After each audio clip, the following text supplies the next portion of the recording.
Hello students, welcome to physics 7 classes. मैं अखिलेश आनंद आज आप लोगों को एक्सरसाइज वेक्टर एंड स्केलर, इसमें हम लोग एडिशन ऑफ वेक्टर को डिस्कस करने वाले हैं। ठीक है, एडिशन ऑफ वेक्टर्स। तो वेक्टर को जोड़ेंगे कैसे, है ना। तो वेक्टर आपको पहले भी बताया गया कि जिस तरह से आप स्केलर फॉर्म को जोड़ते हैं उसी तरह से वेक्टर को भी जोड़ने का एक रूल और रेगुलेशन है। तो वेक्टर को एडिशन कैसे करेंगे उसी को इसमें हम लोग सीखेंगे। ठीक है ना। तो आइए हम लोग स्टार्ट करते हैं एडिशन ऑफ वेक्टर। जैसा कि आप देख सकते हैं यहाँ हम लिख चुके हैं एडिशन ऑफ वेक्टर, है ना। अब इसके कुछ रूल्स हैं, उसको जानने से पहले आप थोड़ा सा डिस्कस कर लें। मान लीजिए हम कह दिए कि यहाँ एक वेक्टर ए है ना, और यहाँ एक दूसरा वेक्टर है जिसको हम वेक्टर बी कह दिए। थोड़ा दूरी पर हम रख रहे हैं।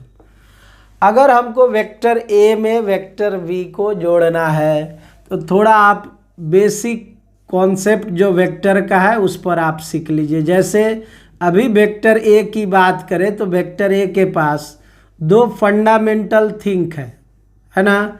एक इसका फंडामेंटल पार्ट जो है उसको आप क्या बोलते हैं, मैग्नीट्यूड,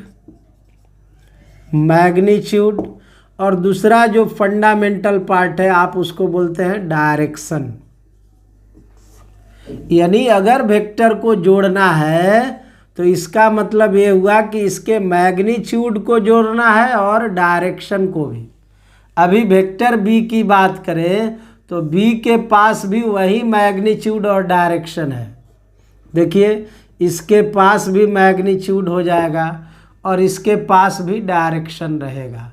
यानी अब ये प्रश्न है कि हमको वेक्टर जोड़ने का मकसद जो है उसमें एक रूप से आप कह सकते हैं कि मैग्नीट्यूड को जोड़ना है और डायरेक्शन को।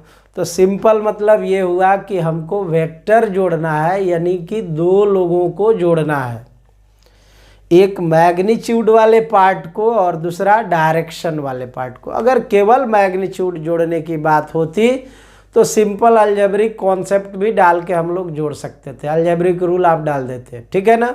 लेकिन यहाँ मैग्नीट्यूड अलग है, डायरेक्शन अलग है, उसको जोड़ना है।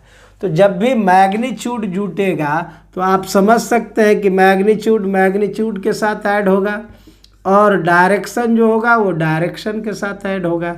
इसीलिए इसका एक रूल बनाया गया जिसको हम लोग कहते हैं rules of addition of vector, है ना।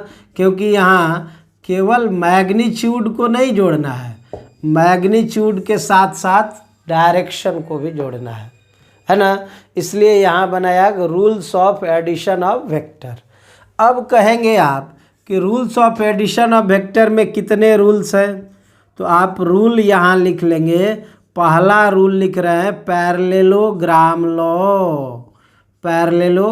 लॉ, है ना।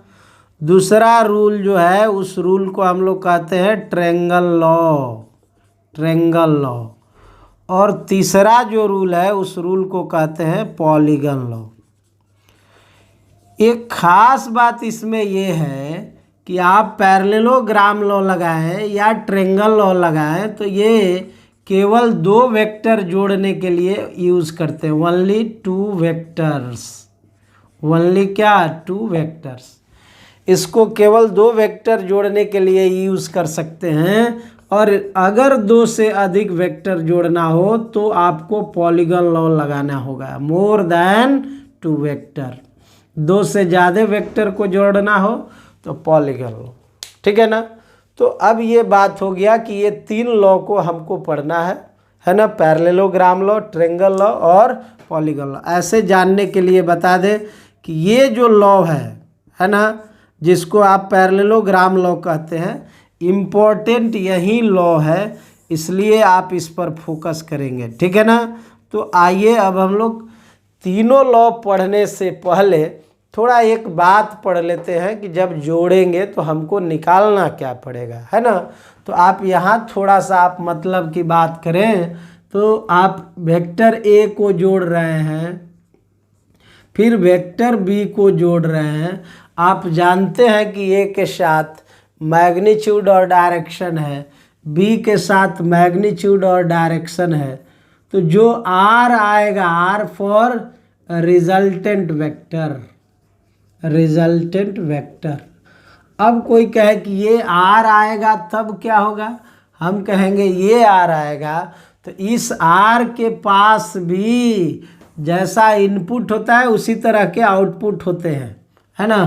तो यहाँ भी आपको ये समझना है कि इनपुट जो भी आप डाटा लिए हैं वो मैग्नीट्यूड और डायरेक्शन पर आधारित है। तो यहाँ जो आपको रिजल्टेंट मिलेगा, इस रिजल्टेंट में भी हमको मैग्नीट्यूड निकालना पड़ेगा।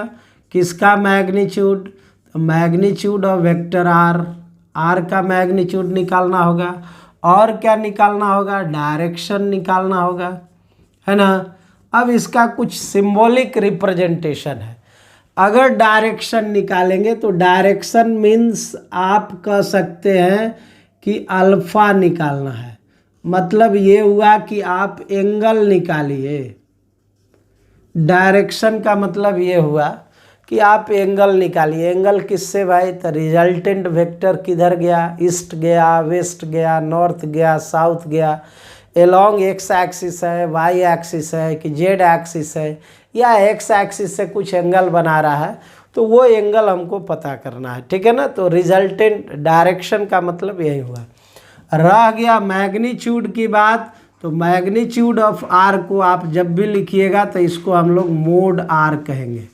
ये मतलब मॉडुलस डाल दीजिए, आप इसको पढ़ सकते हैं, कह सकते हैं मॉडुलस ऑफ वेक्टर आर कहिए, मॉडुलस ऑफ वेक्टर आर, या फिर आप कह सकते हैं mod of vector R, mod of vector R, या फिर आप सिंपली इसको आर भी कहेंगे तो ये चलेगा, ठीक है ना। आप आर लिखें या फिर मैग्नीट्यूड ऑफ आर लिखें, दोनों का मतलब क्या है, सेम है ना।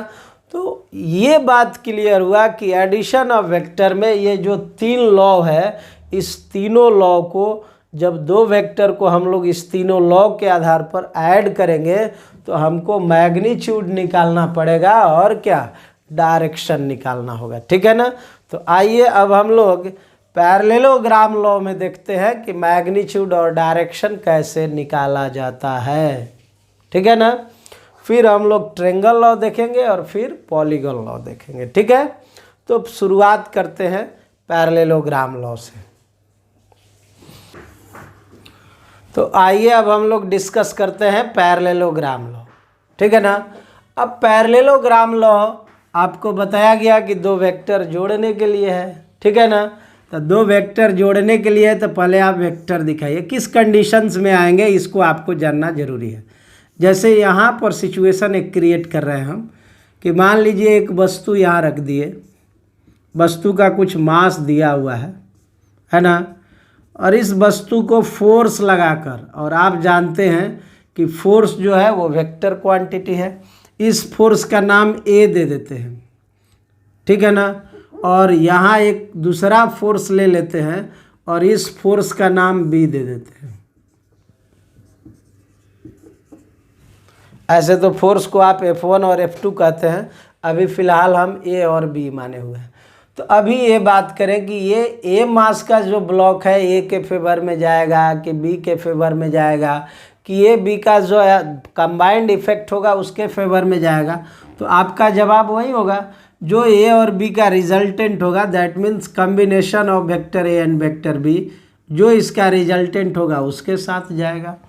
तो इसी तीनों वेक्टर को हम लोग पैरेललोग्राम पर अरेंज किए। कहिएगा किस प्रकार से, तो हम यहाँ एक वेक्टर ए ले लिए, थोड़ा बड़ा लेते हैं ताकि डायग्राम बनाने में आपको दिक्कत नहीं हो, समझने में दिक्कत नहीं हो। वेक्टर ए ले लिए, यहाँ वेक्टर बी ले लिए, ठीक है ना, ये वेक्टर बी हो गया। इसके बीच का एंगल यहाँ भी हम थीटा कहे हुए थे, और यहाँ भी ए और बी के बीच का एंगल हम थीटा कह दिए, ठीक है ना। अब ये वेक्टर आपका ए है और ये वेक्टर आपका बी है। अभी तो ये पैरेललोग्राम नहीं बना, हम कहेंगे एकदम नहीं बना। तो करेंगे क्या, हम ए के पैरेलल एक वेक्टर और ले लेते हैं। ए के पैरेलल वेक्टर जब इसी को हम लेंगे तो आप कह सकते हैं कि ए को पैरेलली शिफ्ट कर दिए, देखिए तो ये वेक्टर ए ही हो जाएगा। और डेफिनेटली बी को भी हम पैरेलली शिफ्ट कर दिए तो ये वेक्टर हमारा बी हो जाएगा, है ना।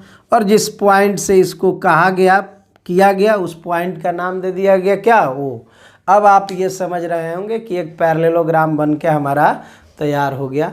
तो कॉन्सेप्ट कहता है पैरेललोग्राम लॉ का कि अगर दो वेक्टर को पैरेललोग्राम के दो एडजेसेंट साइड से रिप्रेजेंट करेंगे तो इसका एडिशन वेक्टर और रिजल्टेंट वेक्टर इस पैरेललोग्राम के डायगोनल से होकर पास करेगा। किससे, डायगोनल से। देखिए यही चीज़ हम कह दिए कि अगर दो वेक्टर को पैरेललोग्राम के दो एडजेसेंट साइड से रिप्रेजेंट करते हो तो उसका एडिशन वेक्टर और रिजल्टेंट वेक्टर उस पैरेललोग्राम के डायगोनल से होकर पास करेगा।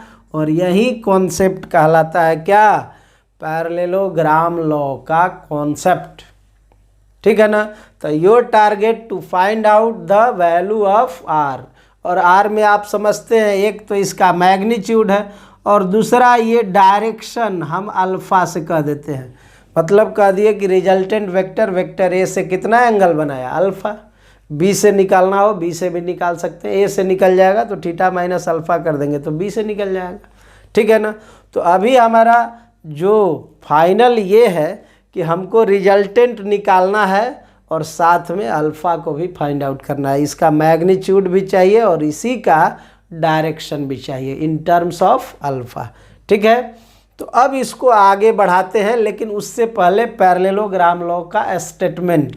और स्टेटमेंट ये क्या कह रहा है कि अगर दो वेक्टर को वेक्टर ए एंड बी से पैरेललोग्राम के दो एडजेसेंट साइड से रिप्रेजेंट कर रहे हो तो उसका एडिशन वेक्टर और रिजल्टेंट वेक्टर उस पैरेललोग्राम के डायगोनल से होकर पास करेगा। इस बात को यहाँ लिख दे रहे हैं।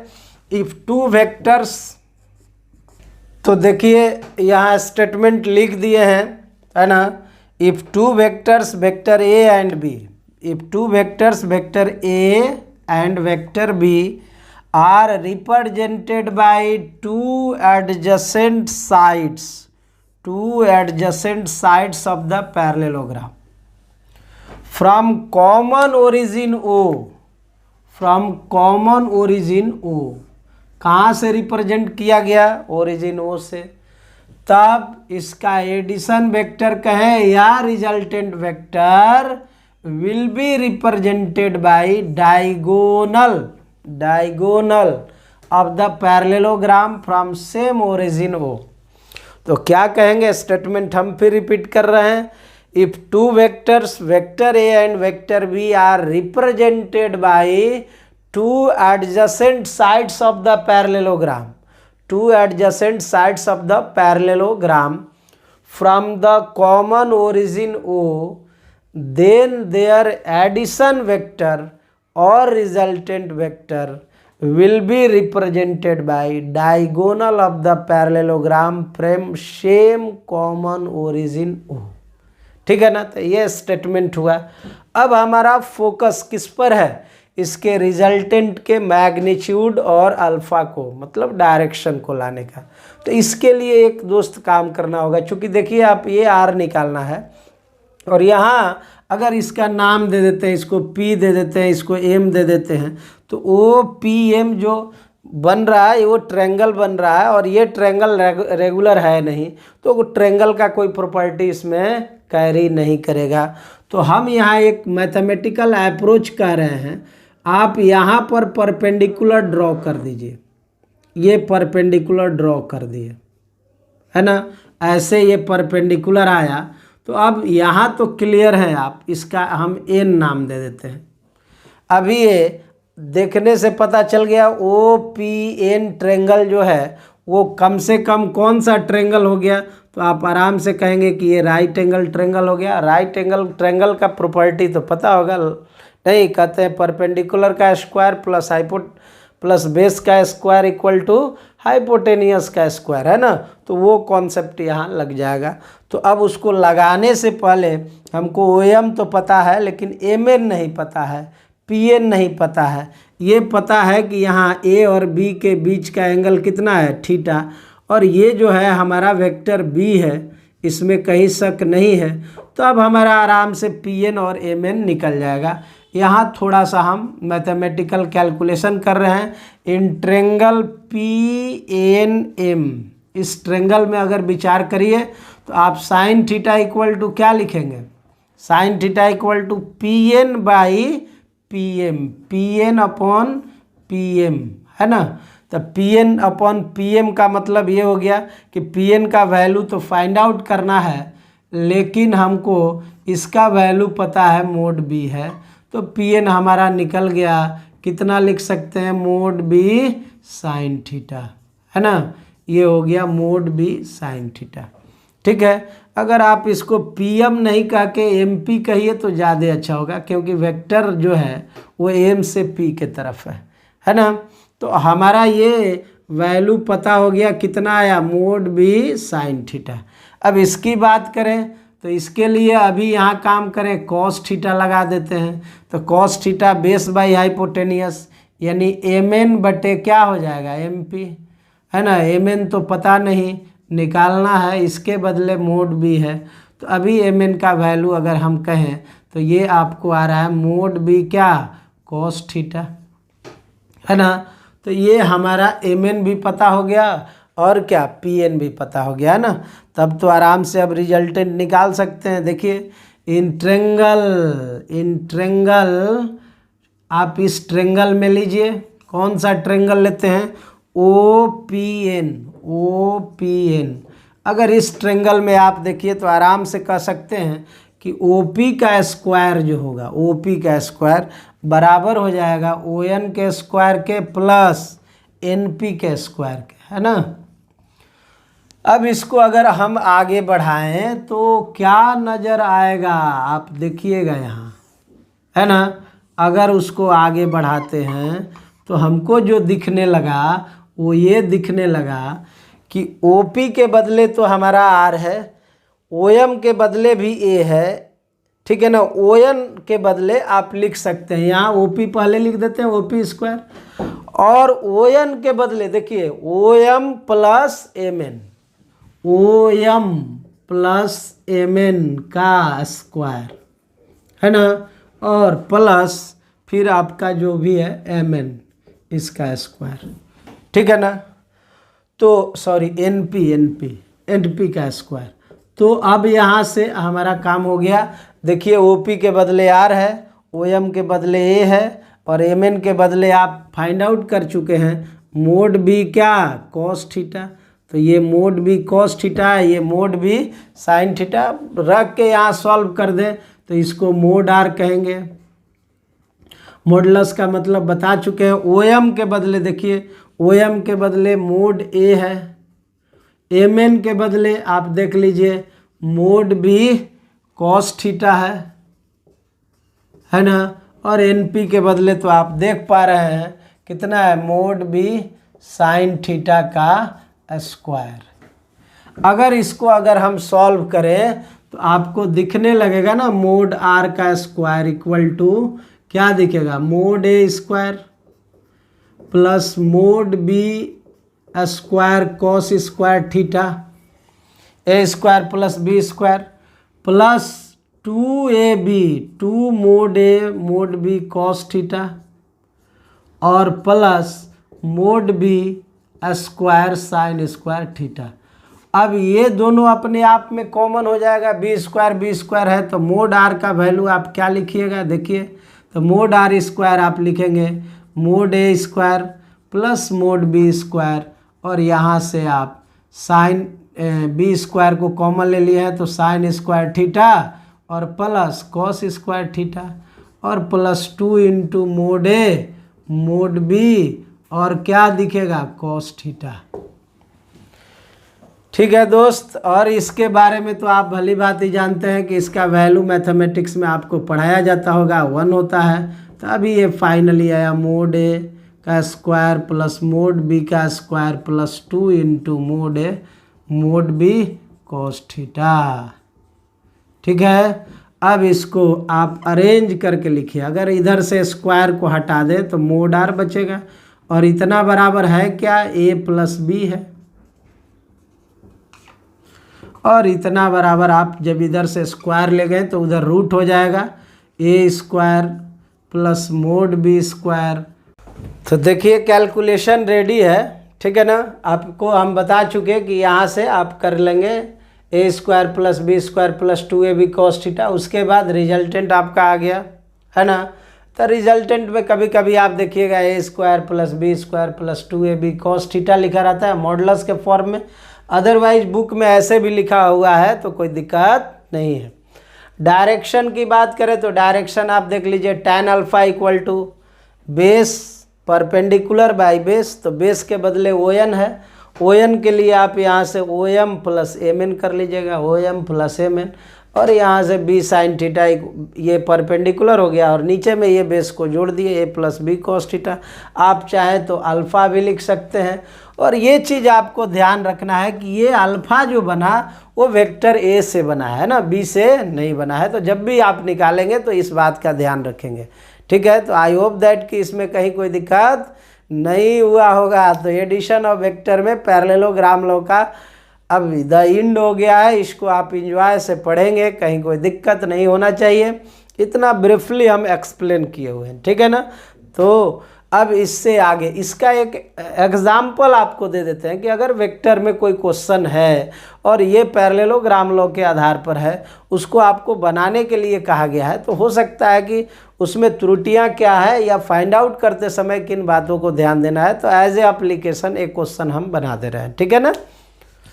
चलिए हम लोग एडिशन ऑफ वेक्टर का एग्जाम्पल पर डिस्कस कर ले। दो एग्जाम्पल आपके सामने है, यहाँ ये लिखा है find v1 plus v2 if v1 का वैल्यू इफ़ या वेयर कुछ भी लिखा हुआ रहे, आप वेयर भी लिख सकते हैं, इफ़ भी लिख सकते हैं। वेयर v1 का वैल्यू 2 मीटर पर सेकेंड है, तो देखिए ये 2 मीटर पर सेकेंड ये मैग्नीट्यूड है ना, और ये इनिशियल डायरेक्शन है इसका, और v2 का ये मैग्नीट्यूड है, ये डायरेक्शन है, ठीक है। तो सबसे पहला काम क्या करना होता है, आपको रिप्रेजेंट करना रहता है। या तो आप देखिए कभी कभी प्रॉब्लम डायरेक्ट मैग्नीट्यूड दिया है, ठीक है ना, डायरेक्शन दिया है, तो आप डायरेक्ट भी जोड़ सकते हैं, कभी कभी रिप्रेजेंट करने के बाद जुड़ता है। तो जैसे हम यहाँ एग्जांपल ले लेते हैं, मान लेते हैं ये आप समझ सकते हैं कि ये हमारा क्या हुआ, ये आपका ऊपर में ये नॉर्थ होता है, इधर क्या वेस्ट होता है, सॉरी साउथ, और इधर ईस्ट, और इधर क्या वेस्ट।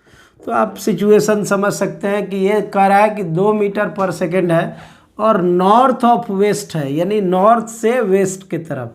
तो नॉर्थ से वेस्ट की तरफ ये कितना डिग्री पर है देख लीजिए, 30 डिग्री पर है। तो नॉर्थ से वेस्ट 30 डिग्री, इसको हम कह दिए कि ये v1 है। और दूसरा आप देख सकते हैं ड्यू ईस्ट है, तो ये इधर हो जाएगा, इसको आप क्या बोलिएगा, v2।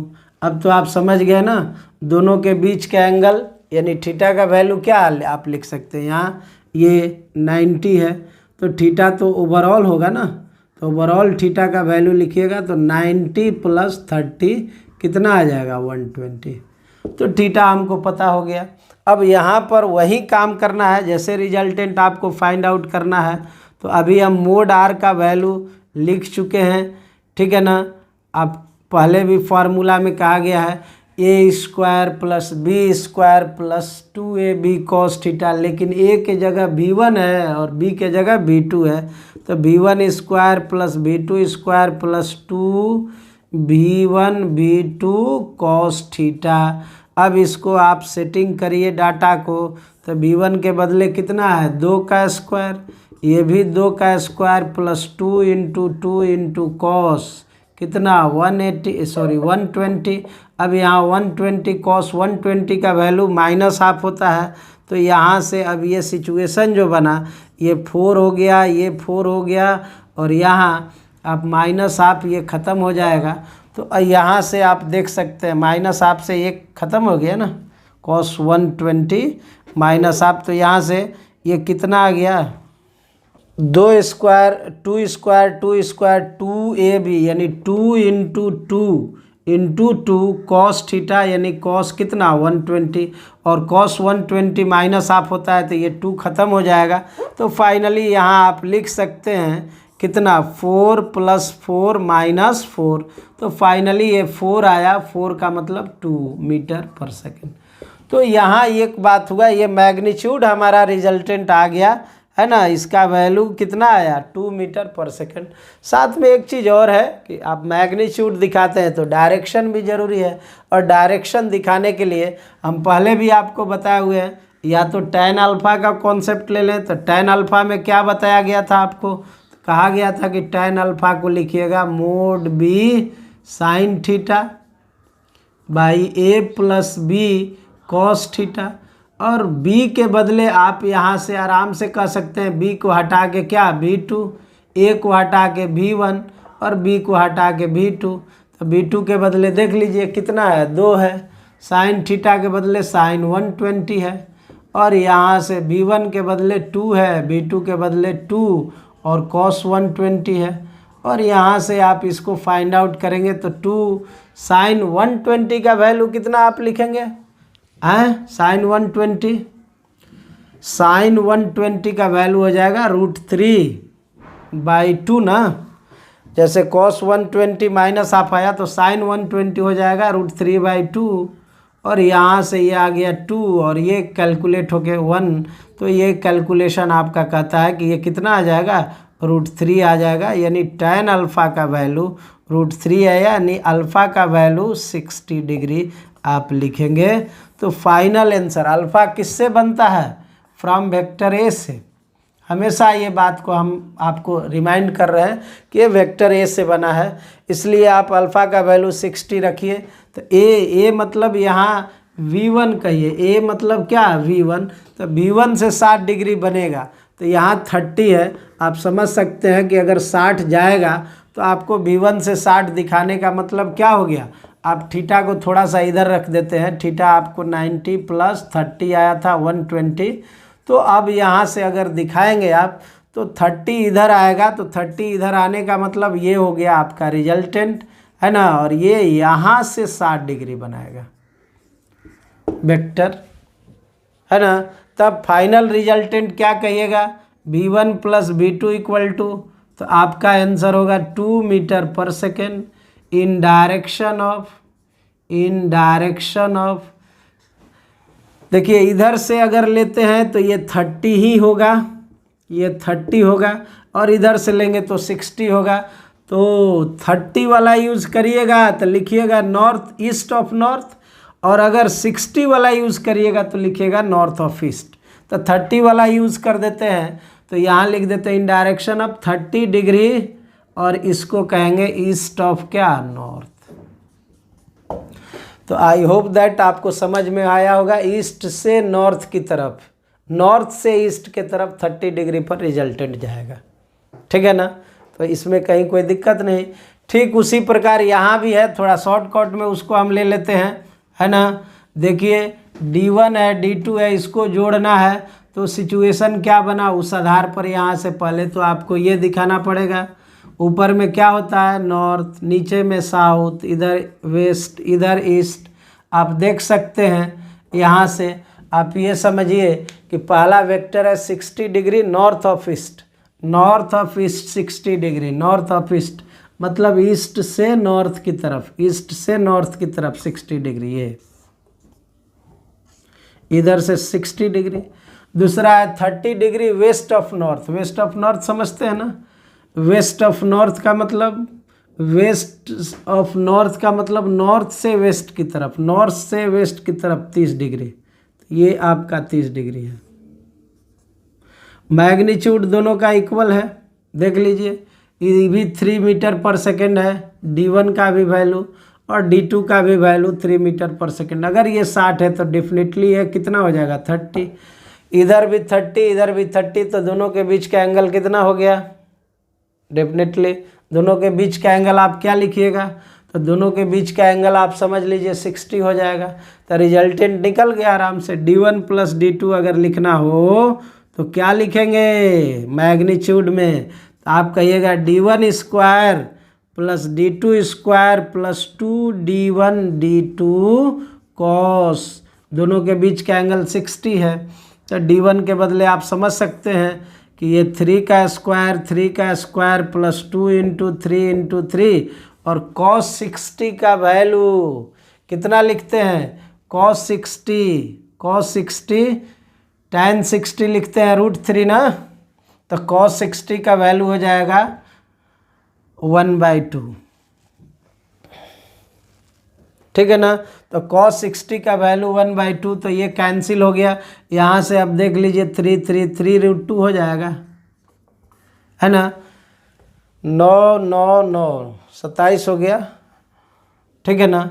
तो ये अंदर जाएगा तो 3 का स्क्वायर 9 दूना 18 हो जाएगा, 3√3 कहिए। तो मतलब ये हो गया 3 मीटर पर सेकेंड। और डायरेक्शन की बात करें तो वो बहुत आसान है, निकालने की ज़रूरत नहीं है।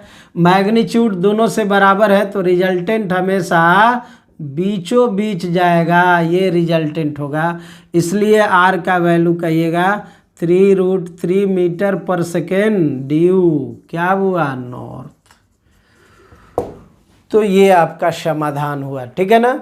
तो इस तरह से एडिशन ऑफ वेक्टर के प्रॉब्लम्स को आप बनाएंगे। आई होप दैट कि आप एंजॉय किए होंगे, आपको कहीं दिक्कत नहीं हुआ होगा। तो ये एडिशन ऑफ वेक्टर का पैरेललोग्राम लॉ था। इसी तरह का ट्रायंगल लॉ और पॉलीगन लॉ है। तो नेक्स्ट लेक्चर वीडियो में उसको लेकर आएंगे दोस्त। तब तक इसको पढ़ते रहिए, एंजॉय करते रहिए और कॉन्शियस होकर इस लेक्चर वीडियो को देखते रहिए, ठीक है ना। और दोस्तों में, यारों में सब्सक्राइब करते रहिए ताकि हमारे व्यूअर्स और सब्सक्राइबर बढ़ें। तब तक के लिए good bye and thank you.